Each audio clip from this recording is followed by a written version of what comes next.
met Jay-Z and I signed to Rock Nation, the first thing he told me to do is get plastic surgery. I'm not insecure because I would have got plastic surgery. People make it, they all can turn around and thank Beyoncé because that's it. And enough is enough. I'm everyone now. And even Adele, because she's retired now, but her career would not exist if I hadn't made Jonathan Dickens into a manager. And when she gets an award, she thanks Beyonce. Oh, I didn't want to drip myself in blood and cover myself in swimming goop, in black goop, and can like wear devil horns to fucking sell a record. Fuck that. Or be a witch, or be that, all of that. That Jay-Z being mentioned in one of Diddy's lawsuits has got all types of skeletons crawling out of his closet, baby. I mean exactly that. Guess what is back, and she is exposing more of the things Jay-Z and Beyoncé were forcing her to do when she signed to Jay's label, and I'm talking about plastic surgery, satanic rituals, and so much more. Better get seated cause this tea is blazing hot. Okay, just for a bit of background, I joined Rock Nation management in May 2012, and this was right before her fourth album Mangy came out, but in December 2013 she revealed that she was leaving the label, and that drastic switch reportedly happened after Rock Nation pulled a trailer for a documentary shedding light on the behind-the-scenes preparations that went into crafting her then latest album. Then once her ties with the label soured, she issued a statement via X saying, "I'm leaving Rock Nation thanks to everyone who supported the M.I.A. Mananji LP Happy New Year." Now, other than the documentary drama, M.I.A.'s decision to leave the label was also after her 2013 album release Mananji was delayed multiple times, and she cited creative differences as the reason for that. She said, "At the time, at the moment, I've been told it's too positive, so we're having a bit of an issue at the label, like you need to darken it up a bit. It's like we just built you up as this public enemy #1, and now you're coming out with all this positive stuff." Well, we all know that even though her time at Rock Nation was short-lived, she still had controversies here and there. For instance, back in 2012, M.I.A. made a controversial appearance at the Super Bowl halftime show, during which she briefly flashed the middle finger. Afterward, she was in the middle of a nasty legal battle with the NFL, even filing a lawsuit against her. The NFL claimed her gesture was in flagrant disregard for the values that form the cornerstone of the NNL brand and the Super Bowl. According to the NFL, M.I.A. breached a pre-show agreement to maintain the NFL's reputation for wholesomeness, and the league argued that she broke the contract as a publicity stunt, and later upped the fine to $16.6 million, which they claimed as restitution for the alleged public exposure she gained as a result of the event. After the NFL sued her, M.I.A. issued a statement that said the lawsuit was completely ridiculous, and they were scapegoating her into figuring out the goalposts on what is offensive in America. She also said it was a massive waste of time, a massive waste of money, and it was a massive display of powerful corporations' absurdity. She said that they wanted her on her knees and saying sorry so they could slap her on the wrist, but she wasn't going to do it, especially since there were also young girls in cheerleading outfits doing all sorts of provocative moves at the event. And if you find the larger picture where it zooms out, there is a row background scenery of 10, 15 cheerleaders, young black females that Madonna got from a local high school in Indianapolis, and they're all under 16. And if you look at them, they're wearing cheerleader outfits, hips twisted in the air, legs wide open, and in this very position. So now they're scapegoated me into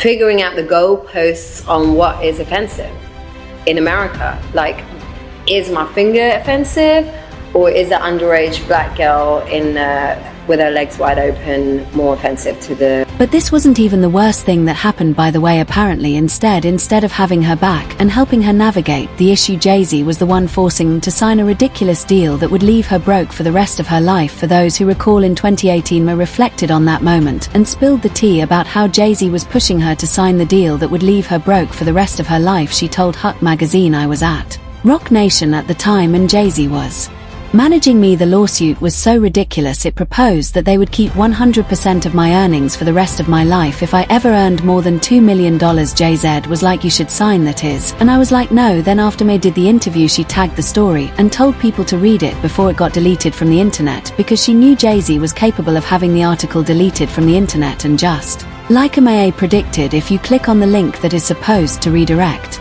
you to the article, you will be met with a message: this account has been suspended. Other than this lawsuit drama, if there's something else, M.I.A is known for its calling out Jay-Z and Beyoncé. Like, there was a time M.I.A did an interview and said that BLM is the only problem that's talked about in the US, and called on stars such as Beyoncé to highlight the plight of other groups, including Syrians. She was like, it's interesting that in America the problem you're allowed to talk about is BLM. It's not a new thing to me. It's what Lauryn Hill was saying in the 1990s, or Public Enemy in the 1980s. Is Beyoncé or Kendrick Lamar going to say Muslim lives matter or Syrian lives matter? In addition, at the beginning of 2024, she was back on social media for blaming Jay-Z for collaborating with her baby daddy to keep her away from her child and make her life miserable. M.I.A first shared screenshots of her struggle to get a visa so that she could travel to the US to see her son, and she wrote in the caps, "Biden won't let me see my child. The longest processing is meant to be 2 months, and it's already been that I have to wait till a Republican wins." While based on what she wrote was said that she was not allowed to see her child for stealing food when she was 18 and poor. She also said that she believes the underlying reason for her ongoing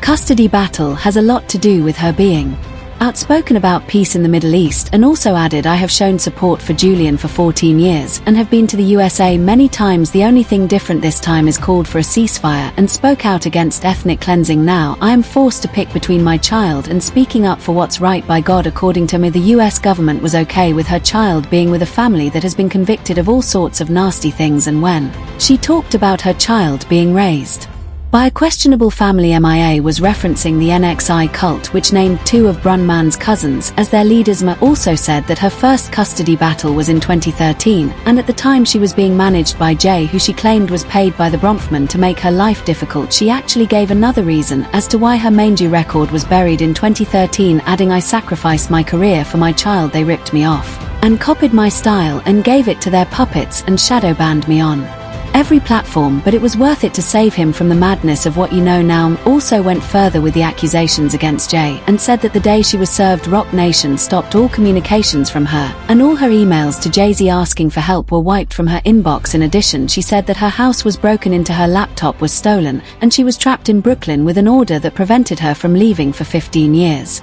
In her rant, she also said that her son was vaccinated without her consent by Aurora James, who she said is a friend of Beyoncé and Solange. According to M.I.A, the family knows that she is antics, and they even called her out for that, and the sole reason why they vaccinated her son was to get under her skin, and she blames Aurora, who she said is a friend to Beyoncé and Solange. Well, more recently, M.I.A was back on our feeds talking about how after she signed Rogue Nation, Jay-Z told her to get plastic surgery because she wasn't pretty enough.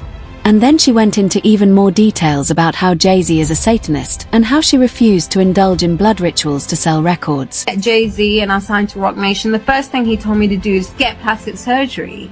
I'm not insecure because I would have got plastic surgery. People make it, they all can turn around and thank Beyoncé because that's it. And enough is enough.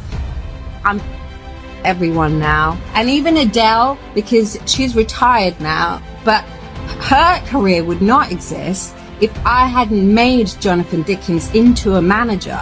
And when she gets an award, she thanks Beyoncé. Oh, I didn't want to drip myself in blood and cover myself and swim in goop, in black goop, and fucking like wear devil horns to fucking sell a record. Fuck that. Or be a witch. Or be that, all of that. Personally, I find it ridiculous that Jay-Z asked M.I.A to get plastic surgery because she's drop dead gorgeous, and you wouldn't even tell that she's 50. But other than this, people are saying that M.I.A calling out Jay-Z like that only amplifies his behavior amidst the lawsuit, and that part about M.I.A saying that she was also being asked to participate in Titanic rituals to sell records, that also doesn't come as a surprise. I mean, there have also been a bunch of people who have said the same thing.